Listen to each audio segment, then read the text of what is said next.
গোবৰ আৰু মাটি ধুনীয়াকৈ কোৰেৰে মিলাই ল'ব। আপুনি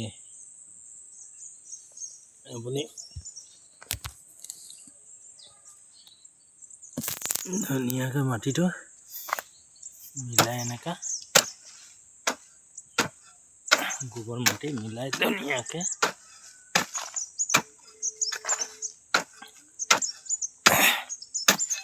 মাটিটো গোবৰটো মিলাই ইয়াত আপোনাৰ পচাই থোৱা যদি পুলি আছে আপুনি ইয়াত দিব পাৰে।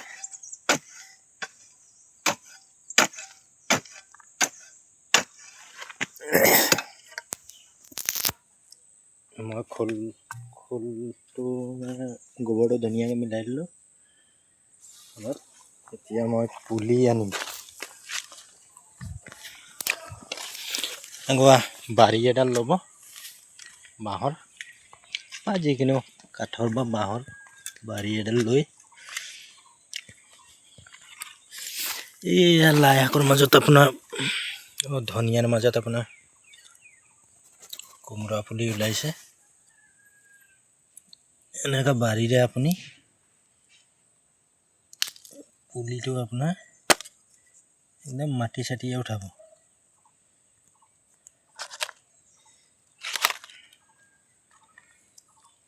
যাতে খালীকৈ আপুনি পুলিটো উঠাই নিদিয়ে।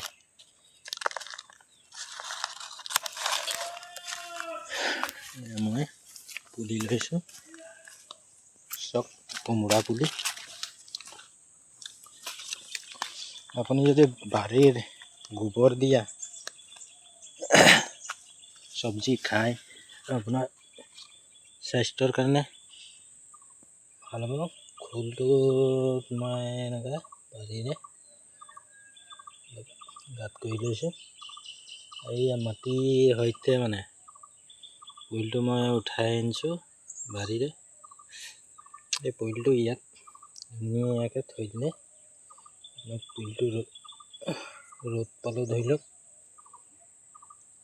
মৰি নাযায়।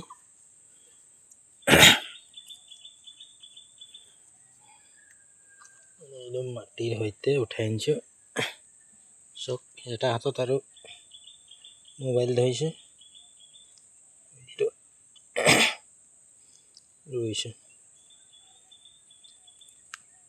এতিয়া বতৰ ভাল আছে, যিকোনো খেতি কৰিবলৈ বৰষুণ দিছে।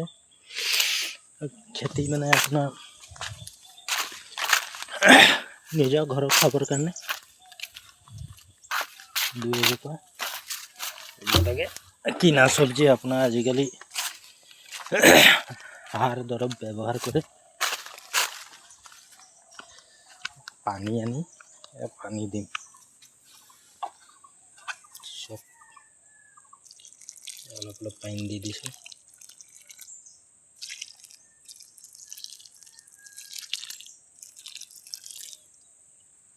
পানী দিছোঁ।